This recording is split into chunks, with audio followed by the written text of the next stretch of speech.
Sir ಈಗ ನಾಗಾ ಸಾಧುಗಳು ಅಂದ್ರೆ ಯಾರು? ಆ ಭಾರತದಲ್ಲಿ ಮ್, ಸಾಧಕರು ಅನ್ನುವಂತ ಒಂದು ಪರಿಕಲ್ಪನೆ ನಾವು ಯಾವಾಗ್ಲೂ ಕಟ್ಕೊಳ್ತೀವಿ. ಸಾಧಕರು ಅಂತಂದ್ರೆ ಯಾರು ಅಂತಂದ್ರೆ ಯಾರು ಆ ಪ್ರಪಂಚದೆಡೆಗಿನ ತಮ್ಮ ಕಣ್ಣುಗಳನ್ನು ಮುಚ್ಚಿ ಅಂತರ್ಮುಖಿಯಾಗಿ ತಮ್ಮ ಸ್ವಸ್ವರೂಪವನ್ನ ತಿಳಿದುಕೊಳ್ಳುವಂತ ಪ್ರಯತ್ನದಲ್ಲಿ ನಿರತರಾಗ್ತಾರೋ ಅವರೆಲ್ಲರೂ ಸಾಧಕರು ಅಂತ. ಭಿನ್ನ ಭಿನ್ನ ರೀತಿಯ ಸಾಧಕರಿದ್ದಾರೆ.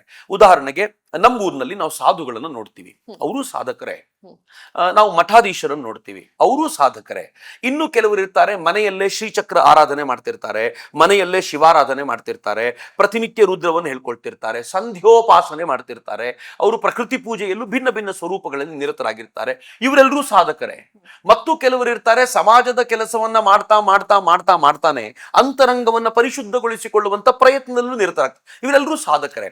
ಈ ಸಾಧನೆಯಲ್ಲಿ ಒಂದು ಎಕ್ಸ್ಟ್ರೀಮ್ ಮಾರ್ಗವನ್ನ ಬಳಸಿ ಭಗವಂತನನ್ನ ಪಡ್ಕೊಳ್ಳಿಕ್ಕೆ ಈ ದೇಹ, ಮನಸ್ಸು, ಬುದ್ಧಿ ಇವೆಲ್ಲವುಗಳನ್ನು ಮೀರಿ ಆತ್ಮಚಿಂತನೆಯಲ್ಲಿ ಮಗ್ನವಾಗೋದಕ್ಕೆ ಎಕ್ಸ್ಟ್ರೀಮ್ ಮಾರ್ಗವನ್ನ ಬಳಸುವಂತ ಕೆಲವರನ್ನ ನಾಗಾ ಸಾಧುಗಳು ಅಂತ ಕರಿಬಹುದು ಅಂತ, ಇನ್ ಅ ಸಿಂಪಲ್ ಲ್ಯಾಂಗ್ವೇಜ್. ಆದ್ರೆ ನೀವು ತಾತ್ವಿಕವಾಗಿ ನೋಡೋದಾದ್ರೆ ಈ ನಾಗಾ ಸಾಧುಗಳು ಶಿವಾರಾಧಕರು. ಹೇಗೆ ಶಿವ ಬದುಕಿದ್ನೋ ಹಾಗೆ ಬದುಕೋ ಪ್ರಯತ್ನ ಮಾಡ್ತಾರೆ. ಶಿವ ಸ್ಮಶಾನವಾಸಿಯಾಗಿದ್ದ, ಇವರು ಸ್ಮಶಾನದಲ್ಲಿರ್ತಾರೆ, ಇಲ್ಲ ಕಾಡಿನಲ್ಲಿರ್ತಾರೆ, ಬಹುತೇಕ ಬಾರಿ ಕಾಡಿನಲ್ಲಿರ್ತಾರೆ, ಇಲ್ಲ ಗುಹೆಗಳಲ್ಲಿ ವಾಸವಾಗಿರ್ತಾರೆ, ಇಲ್ಲ ನಿರಂತರವಾಗಿ ಆ ಗುಹೆಗಳಲ್ಲೇ ಇದ್ದುಕೊಂಡು ಅಲ್ಲಿಯೇ ಸಾಧನೆ ತಪಸ್ಸುಗಳಲ್ಲಿ ನಿರತವಾಗಿರ್ತಾರೆ. ಅತ್ಯಂತ ಕಠಿಣವಾದ ಸಾಧನೆಯಲ್ಲಿರ್ತಾರೆ. ಕಠಿಣವಾದ ಸಾಧನೆ ಅಂತಂದ್ರೆ ಬಿಲೀವ್ ಮೀ ಹೇಗಿರ್ತಾರೆ ಅಂತಂದ್ರೆ ಅವರು ಊಟ ತುಂಬಾ ಲಿಮಿಟೆಡ್ ಊಟ, ಅವರ ಮಾತು ಹೆಚ್ಚು ಕಡಿಮೆ ಇಲ್ಲವೇ ಇಲ್ಲ. ಅವರ ಧ್ಯಾನ ತಪಸ್ಸುಗಳು ಹೇಗಿರ್ತವೆ ಅಂತಂದ್ರೆ ಅವ್ರು ಯಾವಾಗ ಧ್ಯಾನಕ್ಕೆ ಕೂತಿರ್ತಾರೋ, ಯಾವಾಗ ಮಲಗ್ತಾರೆ, ಯಾವಾಗ ಹೇಳ್ತಾರೆ, ನಿಮ್ಗೆ ಊಹಿಸ್ಲಿಕ್ಕೂ ಸಾಧ್ಯವಿಲ್ಲದೆ ಇರುವಂತ ಒಂದು ರುಟೀನ್ ಹಾಕೊಂಡಿರ್ತಾರೆ. ಎಲ್ಲಕ್ಕಿಂತ ಹೆಚ್ಚು ಎಕ್ಸ್ಟ್ರೀಮ್ ಸ್ಟೇಟ್ ಅಲ್ಲಿ ಇರ್ತಾರೆ. ಹಿಮಾಲಯದಲ್ಲಿ ನಗ್ನವಾಗಿರ್ತಾರೆ. ನೀವು ಗುಹೆಗಳಲ್ಲಿ ಆ ಪರಿಸ್ಥಿತಿ, ಕಾಡಿನಲ್ಲಿ ನಡ್ಕೊಂಡು ಹೋಗ್ಬೇಕಾದ್ರೆ ಭಯಾನಕವಾಗಿರುವಂತಹ ಸ್ಥಿತಿಯಲ್ಲೂ ಕೂಡ ದೇಹದ ಪ್ರಜ್ಞೆಯನ್ನ ಕಳ್ಕೊಂಡು ತಂಪಾಡಿಗೆ ತಾವಿರ್ತಾರೆ. ನಾಗಾ ಸಾಧುಗಳು ಅಂದ್ರೆ ಹೀಗೆ ಅಂತ. ಅವರು ಒಂದೇ ಒಂದು ಜೊತೆಯಲ್ಲಿರೋದೇನಂದ್ರೆ ಮೈ ಮೇಲೆ ಬಳಕೊಳ್ಳುವಂತ ಬೂದಿ, ಸದಾ ಕಾಲ ಆ ಬೂದಿಯನ್ನ ಬಳಕೊಂಡು ಭಗವಂತನಿಗಾಗಿ ನಡೆಸಿರುವಂತಹ ತಪಸ್ಸು, ಯಜ್ಞ, ಯಾಗಾದಿ ಕರ್ಮಗಳು, ತಂತ್ರೋಕ್ತ ಕರ್ಮಗಳ ಮೂಲಕ ಏನಿದೆಯೋ ಅದರ ಮೂಲಕ ತಮ್ಮನ್ನು ತಾವು ಬೆಳೆದುಕೊಳ್ತಾ ಅವ್ರು ತಮ್ಮನ್ನು ತಾವು ಕಾಪಾಡಿಕೊಳ್ಳುವಂತ ಒಂದು ಸ್ವರೂಪವನ್ನು ಗಳಿಸ್ಕೊಳ್ತಾರಲ್ಲ, ಅವ್ರನ್ನ ನಾಗಾ ಸಾಧುಗಳು ಅಂತ ಕರಿಬಹುದು. ಬಟ್ ಈ ನಾಗಾ ಸಾಧುಗಳು ಈ ಅಖಾಡಗಳ ಜೊತೆ ಸೇರಿದ ನಂತರ ಕುಂಭಮೇಳದ ಒಂದು ವಿಶೇಷ ಅಖಾಡಗಳು ಕೂಡ. ನಾಗಾ ಸಾಧುಗಳನ್ನ ನಾವೆಲ್ಲರೂ ನೋಡ್ಲಿಕ್ಕೆ ಹೋಗೋದು ಯಾಕೆ ಅಂತಂದ್ರೆ ಈ ಕುಂಭಮೇಳದಲ್ಲಿ ಪ್ರತಿಯೊಂದು ಅಖಾಡಗಳ ಜೊತೆ ನಾಗಾ ಸಾಧುಗಳು ಇರ್ತಾರೆ. ಈ ನಾಗಾ ಸಾಧುಗಳು ಅಖಾಡಗಳು ಹೇಗೆ ಅಂತಂದ್ರೆ 13 ಅಖಾಡಗಳಿವೆ.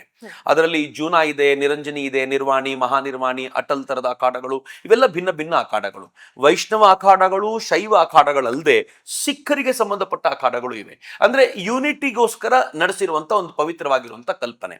ಅಖಾಡಗಳು ಮುಂಚಿನಿಂದಲೂ ಇವೆ. ಶಂಕರಾಚಾರ್ಯರು ಬಂದು ಅದಕ್ಕೊಂದು ಸ್ವರೂಪ ಕೊಟ್ಟರು. ಅಖಾಡಗಳಲ್ಲಿ 2 ತರದ ಜನ ಇರ್ತಾರೆ. ಒಂದು ಶಾಸ್ತ್ರಾಧ್ಯಯನ ಮಾಡ್ತಿರ್ತಾರೆ. ಈ ಶಾಸ್ತ್ರಾಧ್ಯಯನ ಮಾಡೋರು ಹೇಗಿರ್ತಾರೆ ಅಂತಂದ್ರೆ ಅದರಲ್ಲಿ ನಾವು ವೇದ, ಪುರಾಣ, ಇತಿಹಾಸ ಗ್ರಂಥಗಳು ಇವುಗಳನ್ನು ಓದ್ತಾರೆ, ಇವುಗಳ ಕುರಿತಂತೆ ಪ್ರವಚನ ಮಾಡ್ತಾರೆ. ಇದರ ಮೇಲೆ ಹೊಸ ಹೊಳಹುಗಳನ್ನು ಹುಡುಕುವಂತ ಪ್ರಯತ್ನವನ್ನ ತಾವು ಧ್ಯಾನಸ್ಥರಾಗಿ ಭಗವಂತನೊಂದಿಗೆ ಅನುಸಂಧಾನ ಮಾಡ್ತಾ ಆ ಶಾಸ್ತ್ರಕ್ಕೆ ಹೊಸ ಹೊಳವು ಹುಡುಕುವಂತ ಪ್ರಯತ್ನ ಮಾಡ್ತಿರ್ತಾರೆ. ಎಟ್ ದ ಸೇಮ್ ಟೈಮ್ ಕಠಿಣ ಸಾಧನೆಯನ್ನ ಮಾಡ್ತಾ ಇರುವಂತ ನಾಗಾ ಸಾಧುಗಳು ಶಸ್ತ್ರ ಸಾಧನೆಯನ್ನೂ ಮಾಡ್ತಾ ಯಾರು ಶಾಸ್ತ್ರ ಅಧ್ಯಯನ ಮಾಡ್ತಿರ್ತಾರೋ ಅವರಿಗೆ ರಕ್ಷಣೆ ಕೊಡ್ಲಿಕ್ಕೆ ಅಂತ ಒಂದು ಬೇಲಿಯಾಗಿಯೂ ನಿಲ್ತಾರೆ. ನಾಗಾ ಸಾಧುಗಳು ಈ ಕಾರಣಕ್ಕೂ ಬಹಳ ವಿಶೇಷ. ನಾವು ಇದಕ್ಕೆ ಹೋದಾಗ, ಕುಂಭಮೇಳಕ್ಕೆ ಹೋದಾಗ, ಕುಂಭಮೇಳದಲ್ಲಿ ಈ ಅಮೃತ ಸ್ನಾನ ನಡೆಯುತ್ತಲ್ಲ, ಅದನ್ನ ಶಾಹಿ ಸ್ನಾನ ಅಂತೆಲ್ಲ ಕರೀತಾರಲ್ಲ. ಈ ಅಮೃತ ಸ್ನಾನ ನಡೆಯೋ ದಿನ ಅವ್ರನ್ನ ನೋಡ್ಬೇಕು. ಅವರು ಒಂದೊಂದು ಯಾತ್ರೆಯಲ್ಲಿ ಹೊರಗೆ ಬರ್ಬೇಕಾದಾಗ ನಾಗಾ ಸಾಧುಗಳು ದೊಡ್ಡ ಸಂಖ್ಯೆಯಲ್ಲಿ ಮುಂದೆ ನಿಂತಿರ್ತಾರೆ. ಆ ನಾಗಾ ಸಾಧುಗಳು ಹೇಗಿರ್ತಾರೆ ಅಂದ್ರೆ ಬರೀ ನಗ್ನರಷ್ಟೇ ಅಲ್ಲ, ಮೈ ಮೇಲೆ ಬೂದಿ ಬಳ್ಕೊಂಡಷ್ಟೇ ಅಲ್ಲ, ಅವ್ರ ಕೈಯಲ್ಲಿ ತ್ರಿಶೂಲ ಇರುತ್ತೆ, ಅವ್ರ ಕೈಯಲ್ಲಿ ಶಂಖ ಇರುತ್ತೆ, ಅವ್ರ ಕೈಯಲ್ಲಿ ಜಾಗಟೆ ಇರುತ್ತೆ. ಹೇಗಿರ್ತಾರೆ ಅಂತಂದ್ರೆ ಯಾವುದೋ ಒಂದು ಯುದ್ಧಕ್ಕೆ ರೆಡಿಯಾಗಿ ಹೋಗ್ತಾ ಇದ್ದಾರೆ ಅನ್ನೋ ತರ ಇರುತ್ತೆ. ಅದರ ಉದ್ದೇಶ ಏನು ಅಂತಂದ್ರೆ ಈ ರಕ್ಷಣೆಗೆ, ಹಿಂದೂ ಧರ್ಮದ ರಕ್ಷಣೆಗೆ ಯಾರು ಶಾಸ್ತ್ರ ರಕ್ಷಣೆಗೆ ಕಟಿಬದ್ಧರಾಗಿದ್ದಾರೋ ಅವರ ರಕ್ಷಣೆಗೆ ನಾವು ನಮ್ಮ ಸಾಧನೆಯ ಮೂಲಕ ಮತ್ತು ಶಸ್ತ್ರದ ಬಳಕೆಯ ಮೂಲಕವೂ ಪ್ರಯತ್ನ ಮಾಡ್ತೀವಿ ಅಂತ ಎಚ್ಚರಿಕೆ ಕೊಡುವಂತ ಸಂದೇಶವೂ ಕೂಡ ಅದಾಗಿರುತ್ತೆ. ಹೀಗಾಗಿ ನಾಗಾ ಸಾಧುಗಳು ಬರೀ ಆಧ್ಯಾತ್ಮಿಕ ಸಾಧನೆ ಅಷ್ಟೇ ಅಲ್ಲದೆ ಶಸ್ತ್ರದ ಮೇಲೂ ಹಿಡಿತವನ್ನು ಹೊಂದಿರ್ತಾರೆ. ಆ ಮೂಲಕ ಒಟ್ಟಾರೆ ರಕ್ಷಣೆಗೂ ನಿಂತಿರ್ತಾರೆ. ಇವರು ನಾಗಾ ಸಾಧುಗಳು ಅಂತ ಸ್ಥೂಲವಾಗಿ ಕರಿಬಹುದು ಅಂತ ಅನ್ಸುತ್ತೆ. ಸರ್, ಅಘೋರಿಗಳು ಅಂದ್ರೆ ಯಾರು? ನಾಗಾ ಸಾಧುಗಳಿಗೂ ಅಘೋರಿಗಳಿಗೂ ಇರುವಂತ ವ್ಯತ್ಯಾಸ ಏನು? ಮೇಲ್ನೋಟಕ್ಕೆ ಏನು ಇಲ್ಲ ಅಂತ ಅನ್ಸುತ್ತೆ, ಆದ್ರೆ ಅವರ ಸಾಧನೆಯ ಶೈಲಿಯಲ್ಲಿ ಅಜಗಜಾಂತರ. ನಾಗಾ ಸಾಧುಗಳು ಶಿವತತ್ವವನ್ನ ಆರಾಧಿಸ್ತಾರೆ. ಹೀಗಾಗಿ ಅವರ ಬದುಕು ಒಂದು ಹಂತದಲ್ಲಿರುತ್ತೆ, ತಂಪಾಡಿಗೆ ತಾವು ಸಾಧನೆ ಮಾಡ್ತಾರೆ, ತಂಪಾಡಿಗೆ ತಾವಿರ್ತಾರೆ. ಆದ್ರೆ ಅಘೋರಿಗಳು ಶಿವ ಮತ್ತು ಶಕ್ತಿ ಎರಡನ್ನೂ ಆರಾಧಿಸುವಂತವ್ರು, ತಂತ್ರ ಸಾಧನೆಯನ್ನ ಅನುಸರಿಸುವಂತವ್ರು. ನಿಮ್ಗೆ ಗೊತ್ತಿದೆ, ತಂತ್ರ ಸಾಧನೆಯಲ್ಲಿ ಮದ್ಯ, ಮಾಂಸ, ಮಾನಿನಿ ಇವೆಲ್ಲಕ್ಕೂ ಅವಕಾಶ ಇದೆ. ಪಂಚಮಗಳು ಅಂತ ನಾವೇನ್ ಹೇಳ್ತೀವಿ ಅವೆಲ್ಲವೂ ಅಲ್ಲಿ ಅವಕಾಶ ಇದೆ. ಈ ಅಘೋರಿಗಳು ತಂತ್ರ ಸಾಧನೆ ಮಾಡ್ತಾ, ತಂತ್ರ ಸಾಧನೆಯು ಏನಂತಂದ್ರೆ ಅವ್ರ ಉದ್ದೇಶ, ಯಾವ ಕಾಳಿ ದುರ್ಗೆಯಾಗಿ ಆಕೆ ರೌದ್ರಾವತಾರವನ್ನು ತಾಳಿದ್ದಾಳೋ ಅವಳನ್ನ ಸಮಾಧಾನ ಪಡಿಸೋದು. ನಾವು ಶಿವತತ್ವದ ಬಗ್ಗೆ ಮಾತನಾಡಬೇಕಾದ್ರೆ ಶಿವ ಅವಳ ಪಾದದ ಕೆಳಗೆ ಹೋಗಿ ಅವಳನ್ನ ಸಮಾಧಾನ ಮಾಡ್ದ ಅಂತ ಹೇಳ್ತೀವಲ್ಲ, ಇವರು ಕೂಡ ಅವಳನ್ನ ಸಮಾಧಾನ ಮಾಡ್ತಾ ಅವಳನ್ನು ಒಲಿಸಿಕೊಳ್ಳುವಂತ ಪ್ರಯತ್ನವನ್ನ ನಿರಂತರವಾಗಿ ಮಾಡ್ತಾ ಹೋಗ್ತಾರೆ. ಹೀಗಾಗಿ ಅವರ ಸಾಧನೆ ಒಂಥರ ಏನು ಅಂತಂದ್ರೆ, ನಾವೆಲ್ಲರೂ ಸಮಾಜವಾಗಿ ಆಲೋಚನೆ ಮಾಡ್ಲಿಕ್ಕೆ ಆಗದೆ ಇರುವಂತ ಸಾಧನೆ ಅಘೋರಿಗಳದ್ದು. ನಾಗಾಗಳದ್ದು ಹಾಗಿಲ್ಲ. ನಾಗಾಗಳನ್ನ ಯು ಕ್ಯಾನ್ ಅಪ್ರೋಚ್, ನೀವು ಮಾತನಾಡಿಸ್ಬೋದು. ಸ್ವಲ್ಪ ಆಕ್ರೋಶ ಭರಿತರಾಗಿರ್ತಾರೆ, ಬಟ್ ಅವ್ರ ಜೊತೆ ನೀವು ಶಾಸ್ತ್ರದ ಕುರಿತಂತೆ ಮಾತನಾಡ್ಬೋದು, ಅವ್ರ ಬಗ್ಗೆ ಅವ್ರ ಜೊತೆ ಚರ್ಚೆ ಮಾಡ್ಬೋದು. ಬಟ್ ಅಘೋರಿಗಳು ತುಂಬಾ ಆ ವಿಚಾರದಲ್ಲಿ ಕಠೋರ. ಅವ್ರು ಹೇಗಿರ್ತಾರೆ ಅಂತಂದ್ರೆ, ಸಾಧಾರಣವಾಗಿ ಸ್ಮಶಾನವಾಸಿಯಾಗಿರ್ತಾರೆ, ಕಾಡಿನಲ್ಲಿರ್ತಾರೆ. ಅಲ್ಲಿರುವಾಗ ಅನೇಕ ಬಾರಿ ಶವದೊಂದಿಗೆ ಸಾಧನೆ ಮಾಡ್ತಾರೆ. ನೀವು ನೋಡಿರ್ಬೋದು, ಅನೇಕ ಅಘೋರಿಗಳು ಶವದ ಮೇಲೆ ಕೂತ್ಕೊಂಡು ಸಾಧನೆ ಮಾಡ್ತಿರ್ತಾರೆ. ಅವರು ಮದ್ಯವನ್ನ, ತಾವೇನ್ ಮದ್ಯ ಸೇವಿಸ್ತಾರೋ ಅದನ್ನ ದೇವಿಗೂ ಸಮರ್ಪಣೆ ಮಾಡುವಂತ ಪ್ರಯತ್ನವನ್ನ ಮಾಡ್ತಾರೆ.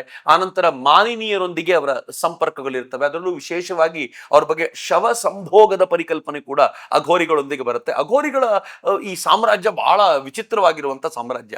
ಅದರಲ್ಲಿ ಎಂಟ್ರ್ ಮಾಡ್ಲಿಕ್ಕೂ ಬಹಳ ಇಷ್ಟಪಡೋದಿಲ್ಲ. ಆಮೇಲೆ ಫೈನಲಿ ಅವರು ಕಪಾಲಕ್ಕೋಸ್ಕರ ಬಡದಾಡ್ತಾರೆ. ತಮ್ಮ ಗುರುಗಳು ತೀರ್ಕೊಂಡ ನಂತರ ಶಿಷ್ಯರಾಗಿರುವಂತವರೆಲ್ಲ ಗುರುವಿನ ಕಪಾಲಕ್ಕೋಸ್ಕರ ಬಡದಾಡ್ತಾರೆ. ಅವ್ರು ಭಿಕ್ಷೆ ಬೇಡ್ಲಿಕ್ಕೆ ಗುರುವಿನ ಕಪಾಲ ಅತ್ಯಂತ ಶ್ರೇಷ್ಠ ಅಂತ ಆ ಕಪಾಲಕ್ಕೋಸ್ಕರ ಫೈಟ್ ಮಾಡಿ ಇದನ್ನು ತಗೊಳ್ತಾರೆ. ಸೊ ಇದೆಲ್ಲ ತಂತ್ರ ಸಾಧನೆ.